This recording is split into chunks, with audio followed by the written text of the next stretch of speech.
Good. Hey, everybody. Just want to start the press conference first and foremost saying happy birthday yesterday, Daniel House. Yesterday, happy birthday.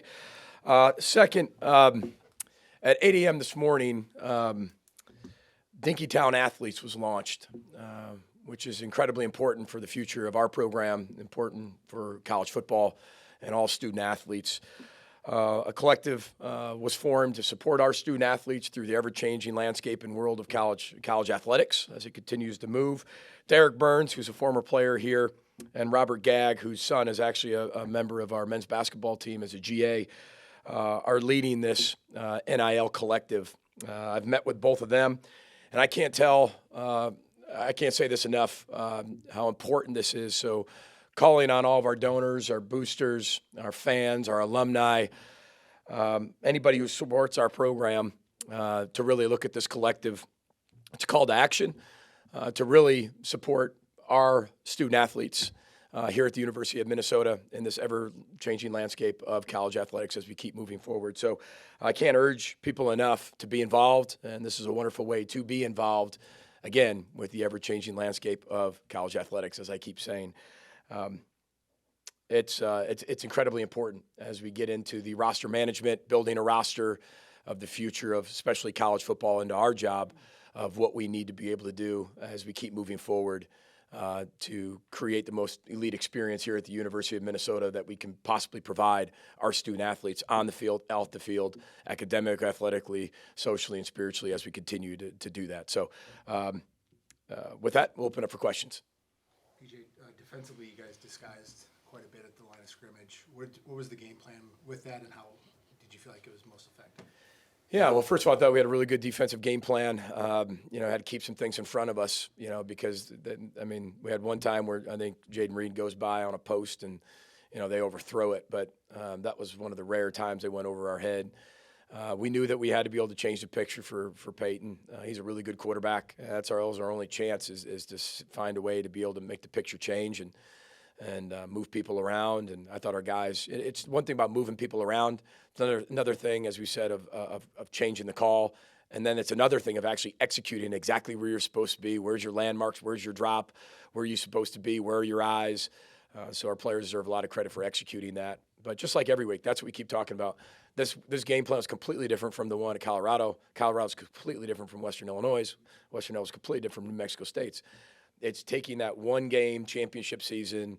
How are we going to be able to put our players in the best position to be successful for this particular week?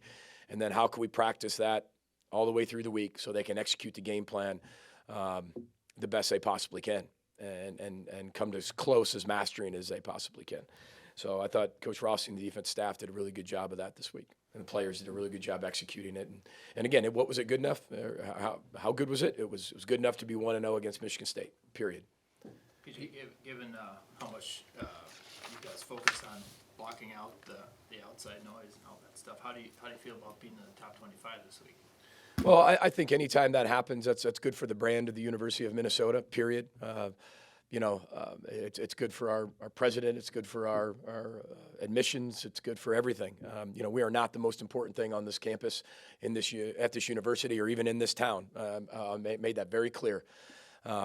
But we can be a front porch to all the things we've talked about, to getting more and more students to be attracted to the University of Minnesota, enrollment's up. You get even higher quality students to come here that continue to do medical research, change the world, do things like that. And we're talking about a game that allows you to be able to have that type of exposure, especially when you get nationally recognized. Now, that doesn't mean anything necessarily inside of our program. We have a lot of guys who have had that happen before. They've been there. They understand how the external message will get louder, but the internal message has to be, the loudest, period. And they're going to hear it. It's just about the difference between hearing and listening. We have a job to do, and this is a perfect example of homecoming. I always give my homecoming quote. We're not in charge of the punch. We're not in charge of the streamers. We're not in charge of what to match our dress with our suit of our date. We're not in charge of any of that, right? We're in charge of taking care of a football game and playing our best football to be 1-0. That's it. And it's the same thing with when you're talking about People recognizing you from the outside. I mean, you hear it, but they've got to listen to the inside way louder. And we've got a lot of guys who have been through this before. This isn't the first time that's happened, fortunately for us, that they've earned the opportunity to have that happen multiple times in the last however many years. So, they know how to handle that. But again, good for all those outside reasons that we talked about. Our job is to find a way to play our best in a one-game championship season. Is your offense getting the best of both worlds in terms of being able to control the clock, but also getting some pretty substantial chunk plays? Yeah, I think that's helped us. I think third down has helped us. I think you look at the third down statistics, and again, I mean, we have a 3rd and 21. I think it was against Colorado and rip out a run, for almost 40 yards. We have a few third and longs this past game. We convert them, keeps the drives alive. But it comes down to execution, period. Whether it's first and second down, if you got third and longs, you're not doing a really good job on first and second down. We've had a penalty here that set us back. We've been able to execute it. Defense got off the field. Offense is just running our offense, taking what the defense gives you. Everything's setting up one or the other. But we just have to find a way to continue. I sound like a broken record. Just execute the game plan and take what the defense gives us and be efficient. And I think that's what this team has done up to this point is just be efficient. That doesn't promise you're going to continue to be efficient. Nothing's guaranteed. You have to continue to earn everything that you get. And that's what I love about this team. They want to do that. They work incredibly hard. I've told you since January what type of DNA this team has. But when you're in the Big Ten, I mean, every single week, every team gets tested, no matter who you are. It's not just us. It's not just Ohio State, not just Purdue. It's not just Michigan State, not just Michigan. Every week. You're dealing with 18 to 28. I said that jokingly in my press conference, but you're still dealing with young people. You're getting tested every single week with a lot from outside, external, internal, and you got to do everything you possibly can to, just continue to focus back on what are our beliefs on offense, what are our beliefs on defense, and what is it going to take to be 1-0, and keep them focused on that. PJ Tanner was just named Big Ten Offensive Player of the Week. What are the things that he's been doing to play at such a high level? Well, I used that quote the other day, or not the quote, but I told you the story how we actually watched Jerry Rice talk about being interviewed. He was being interviewed, and he's talking about the mastery part. And somebody asked him, "When did you know you mastered the wide receiver position?" He goes, "I've never mastered the wide receiver position. In fact, I still haven't." And the interviewers were perplexed; they didn't get it. Tanner has. I'm not comparing Tanner to Jerry Rice. I want to make sure that's very clear. But what I'm saying is that mindset Tanner has that. I'll never get there. It's not about the end. It's about the journey. And he constantly wants to get better. He wants to make everybody else around him better. That's what's going to make him an amazing husband, amazing father, an amazing dad, an amazing coach, an amazing player, and a person that you want in your life because he's going to constantly make himself better, which inevitably is going to make you better and bring the best out in you. And that's what Tanner does really well. And I think sometimes we take that for granted. I'm not saying we internally, but when people look at Tanner, they don't see all that every single day. They see him out there on Saturdays, see him throw a pass here and there. Is it complete or incomplete? Did he scramble? Did he get the first down or not? But we see him as the person he is, and I just keep seeing that getting better and better and better. And he's just super competitive. Which is what you want in a leader. Seems like formation and alignment tweaks are getting your offense good matchups. How much are those things helping your playmakers? Well, I think that's what every coach does, no matter what team they have. You're doing everything you can to find an advantage based on, plays, alignments, formations. But for us, formationally, people always talk about how simple we are, and I get that. We've been doing this 10 years. But at the core, everybody's pretty simple. And then you expand from there. There's only so many ways to run the football. Everybody does pretty much the same thing that way. But where are your tweaks off of that? How do you still get the simplicity but make it complex? How do you gain an advantage from the simplicity? I think everybody does that. They just then expand off of all of that, right? And, but for us, I think formations help us create advantage with numbers. And just like, Purdue's going to do against our defense. They're going to look for an advantage. They're going to look for advantages. They're going to look for tendencies. They're going to look for ways to be able to maybe things we haven't seen yet and make us forced to line up to things we haven't seen. That's part of football. That's part of that chess match. And that's what we do throughout the week. What have you seen from Charlie Jones on tape that makes him so good? He's just such an active receiver. He does everything really well, blocks well. He can play running back. If you put him in the backfield, he'd be a really good running back as well. He plays incredibly strong. He plays way above how big he is. He catches the ball contested, maybe better than maybe as good as anybody in the Big Ten right now. And he's complete. I mean, he's always competitive. And here's the thing: you watch him as a punt returner, and you'll get to know his personality. He doesn't ever fair catch the ball. Doesn't matter who's around. Doesn't matter how high the hang time is. Doesn't matter if the ball's short, long. He doesn't fair catch the ball. He's fearless, and he plays that way. And I got a ton of respect for him and what he's done throughout his career. At Iowa, at Purdue, and he's picked up where he's left off. I mean, he's one of the best receivers in the conference. And he plays the game the right way. I mean, he's a fearless competitor, and it just yells at you off the screen, and you can see it. You watch your defense, there's always multiple guys around the ball making the tackle. Is that a habit that just develops over time? Well, it's trained behavior, right? Becomes boring habits, and then boring habits create elite instincts. Well, we all have this trained behavior, and if we want something different, we want to break a trained behavior that we have. Well, if you want to do that, you got to get in the boring stage. Right? And some of us make it through the boring stage, and you break boring, and you change your best, and you challenge yourself every day, and then boom, you're going to create an elite instinct. If you get to the boring stage, you're like, it's not worth it, and you quit. Then your instinct is going to be a bad instinct, a lazy instinct. So it's an instinct that we've created because we do it every single day in practice. It's something culturally that if we don't do it, the entire practice shuts down. Okay, and then I got to get on the microphone, and I've got to be able to explain how important swarming to the ball is. But we work on our swarm defense. We talk about it. We emphasize it. It's a standard. Things that are true standards, no matter what, when they happen against the standard, everything shuts down in the organization. And that is emphasized and explained again why that's so important. Now, you can get to the point in the boring habit stage 10 years into it, like, he'll never get it. He'll never understand it. Or you could say, nope. We're going to stop it because the standard's the standard. And so Joe Rossi does a really good job, and his defensive staff and our defensive coaches of emphasizing it.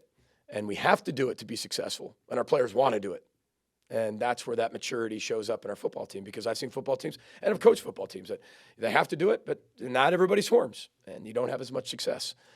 But again, that's just a piece of it. That doesn't promise you're going to have success because you do that, but it gives you a better chance to be around the football.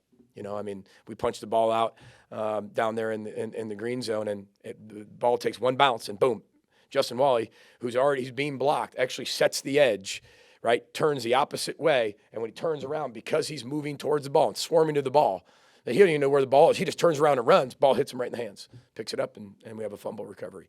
So, again, that's that trained behavior, boring instinct. What we do in that boring instinct, or that boring habit stage, I should say, creates whatever instincts we're going to have, right, as a human being. So we're constantly fighting human nature daily, and that's what I mean by that.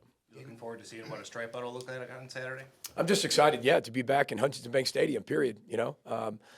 Like I said, our job is, it's a game for us. We've got to find a way to put the best plan together, become 1-0 against a really good Purdue team, period, that we respect wholeheartedly, and they're a really good team, really well coached, and always have great game plans against us. But we have incredible fans, and I hope everybody knows what section they're in. They know exactly what to wear. Grimmy will help you. JG's actually said that he'll help too, and if you just, go on his Twitter handle or whatever it is, he'll get you a shirt if you can't provide it. He said he'll help out. I'm sure Grim will do the same thing. But it's just, there's fan bases. That's what creates energy in college football. That's what makes the NFL so special, is the fan bases. That's what makes this so fun. We played in crowds when there were 0 people in the stadium in 2020. It was a very different experience, right? And I think everybody can share that. And I don't think that's happened in the course of my lifetime. So when you look at that, you truly, hopefully our fans have a better appreciation of going to games and what atmosphere they can create all over the country. I'm sure Purdue feels that about their fans too, and the environment they create there. And the Vikings at home. I mean, that's what it's all about. So hope everybody has a great time with it, and really buys into it and has a great time with it. Daniel Jackson had a couple splash plays on Saturday. What has he been doing behind the scenes, and how much was it for him to overcome injury that he had? Yeah, I mean, he's been doing this now for 2 years. It's just we haven't just got him on the field consistently with some health deals. But other than that, I mean, he's been great. I mean, he's been showing us that all the time. I mean, he had a tremendous training camp up to the point he got hurt. But that's what he's been doing. So there's nothing new. It wasn't like he went in there like, oh, I wonder what this guy's going to do. You knew exactly what he was going to do, and the confidence Tanner has in him and Kirk has in him and the team has in him. But again, we had 10 different guys catch a pass last game, and that has to be what we are. And for this particular team to be really successful. And that's the DNA of this team. And it's that next man up mentality, and they're ready for their roles when the pressure of the situation creates itself. Is your offensive line with so many new starters, do you think gelled faster than you might have guessed? Well, again, I think I said this before, nothing surprises me anymore in college football, but we have demands and we have expectations and we have standards that we create as coaches amongst ourselves of what we need to look like, and that's when you start in January. Remember, this team building starts in January. You go away from the bowl game for a little bit, you go out recruiting, you come back. Your team really starts when you're still on the road. They're back in the weight room. You have a big team meeting to kind of kick it off towards the middle to the end of January of this is what we need to do. Same thing with the staff. This is where maybe our strengths are going to be, and we got to make them better. This is where we're going to be a little thinner or maybe a little less inexperienced or a little more inexperienced. We've got to create that. Here's the challenges we have, and this is what we could see down the road, but this is where we have to be. And so you start at the end, work your way back. This is where we want to be. Here's the plan to be able to go get that every day, breaking the boring, every day being completely different. So it doesn't shock me that they're gelling together because they hung around each other all offseason. John Michael Schmitz came back to connect all of them. He's one of the best leaders I've ever been around, and he's creating more leaders. He's not creating followers to follow him. He's creating way more leaders like Tanner has done. And we have so many guys I can say that about on this team. But that doesn't surprise me because of how much they're actually around each other on the field and off the field. And that's how you really gel. If you just hang around each other at practice, I mean, you're only going to get to know somebody at a surface level, athletic level, and that's about it. PJ, can you talk a little bit about defenses always want to create turnovers, and how do you implement the standard, the discipline? So I know you want to create turnovers, but you also want to adhere to your fundamentals so guys don't get out of position trying to get interceptions, or you don't want to get crazy at knocking the ball out. How do you implement that? Because it seems like you've got a really good balance that way. Yeah, we talk about creating takeaways when they present themselves. They don't present themselves every single play, right, all the time, right? But when they play or when they actually create, or can we create that within the pressure of the situation, within the scheme, can we do that? Like Thomas Rush, the way he tackles, the guy who knocks it loose is the guy you don't see. When Mo fumbles, he doesn't see the guy on his right? So we know that. So if we can swarm to the ball, and as we tackle, punch tackle, the ball might not come out every single time. But if it does come out and then we swarm to the football, we can take advantage of that. We were doing a lot of that in the first beginning parts of the season. We just didn't get as many takeaways. We didn't have many plays to even have that. But that's not an excuse.